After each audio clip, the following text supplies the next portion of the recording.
Hi friends, welcome to C3 Chris Crafts and Cookery. நான் உங்கள் Chris. இன்றைக்கி நம்ம சேனலில் கலத்தப்பம் எப்படி செய்கிறதுன்னு தான் பார்க்க போகிறோம். இது ஒரு கேரளா டிஷ். ஈவினிங் ஸ்நாக்குக்கெல்லாம் இது செஞ்சு சாப்பிடலாம். நீங்கள் சின்னதாகவும் செய்யலாம், இந்த மாதிரி பேன்லேயும் நீங்கள் செய்யலாம். பேனில் செஞ்சால் ஒன் ஷாட்டில் முடிஞ்சிடும். வாங்க ஃப்ரெண்ட்ஸ், இப்போ கலத்தப்பம் எப்படி செய்கிறதுன்னு பார்க்கலாம். ஃபஸ்ட்டு பச்சரிசி 1 கப் 6 மணிலேருந்து 8 மணி நேரம் ஊற வைக்கலாம். காலையில் செய்ய போகிறீங்கன்னா நைட்டே நீங்கள் ஊற வச்சிடலாம். அடுத்தது வெல்லத்தை காய்ச்சி எடுத்துக்கலாம். பனை வெல்லத்தில் செஞ்சிங்கன்னா இன்னும் ஹெல்த்தியானது. இப்போ நம்ம பச்சரிசி 8 மணி நேரம் ஊறி ரெடியாக இருக்குது. இதை நம்ம ஒரு மிக்சர் ஜாரில் சேர்த்து அரைச்சி எடுக்க போகிறோம்.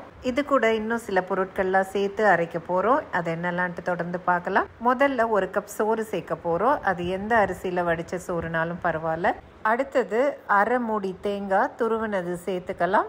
எல்லா இன்க்ரீடியன்ஸும் நான் சொன்ன ரேஷியோலேயே சேருங்க, நல்லா வரும்.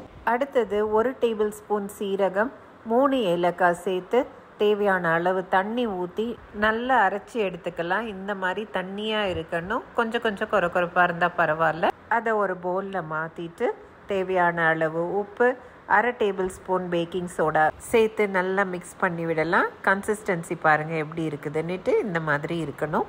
இந்த பேட்டரில் நம்ம வெல்லம் காய்ச்சி வச்சோம்ல, அதை சேர்க்க போகிறோம். சேர்த்து நல்லா மிக்ஸ் பண்ணி ரெடி பண்ணி வச்சுக்கலாம். அடுத்தது இந்த மாதிரி ஒரு அகலமான பேனை ஹீட் பண்ணி 2 டேபிள் ஸ்பூன் நெய் சேர்த்து, நெய் நல்லா உருகுனதும் இந்த மாதிரி சாப் பண்ண அரை மூடி தேங்காவை சேர்த்துக்கலாம். நல்லா ப்ரௌன் ஆகிற வரைக்கும் நெய்யில் நல்லா வறுத்து எடுத்துக்கலாம். இந்த மாதிரி நல்லா ப்ரௌனாக ஃப்ரை ஆனதும் இதை எடுத்து தனியாக வச்சுக்கலாம். அடுத்தது இந்த மாதிரி அகலமான பேனில் 2 டேபிள் ஸ்பூன் நெய் சேர்த்து, நெய் இந்த மாதிரி நல்லா உருகுனதும் நம்ம நெய்யில் ஃப்ரை பண்ணி வச்ச தேங்காவை முதல் சேர்க்க போகிறோம். இந்த ஃப்ரைட் கோகோனட்டை நீங்கள் பேட்டருக்குள்ளே போட்டு கூட மிக்ஸ் பண்ணி ஊற்றலாம், இல்லை இந்த மாதிரி கூட செய்யலாம். நான் வெளியே பார்க்க அழகாக இருக்கணுன்றதுக்காக இந்த மாதிரி போட்டிருக்கேன். நீங்கள் அந்த மாவுக்குள்ளேயே கூட இந்த கோகோனட்டை போட்டுட்டு மிக்ஸ் பண்ணி சாதாரணமாக ஊற்றலாம். இந்த மாதிரி வறுத்து வச்சுருக்க தேங்காவை எல்லா இடமும் தூவி விட்டுட்டு நம்ம ஒரு மூடி போட்டு ஒரு 10 நிமிஷம் சிம்லையே வச்சு வேக வைக்க போகிறோம். நடுவில் இந்த மாதிரி ஆவினால் படிஞ்சிருக்கிற தண்ணியை தொடச்சி விட்டுக்கோங்க. 10 நிமிஷம் லோ ஃப்ளேமில் குக் பண்ண பிறகு பார்த்தா சைடெல்லாம் இந்த மாதிரி விட்டு அதிலேருந்து நெய் கசிஞ்சு வரும் வெளியே. அதுதான் அடுத்த பக்கம் திருப்புறதுக்கான correct time.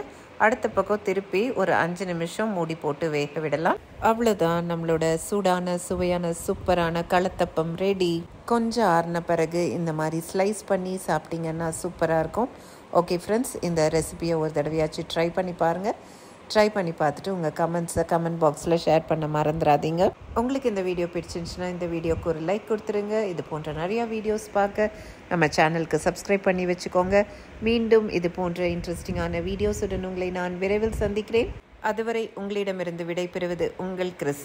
Until then, take care. Tata. Thanks for watching.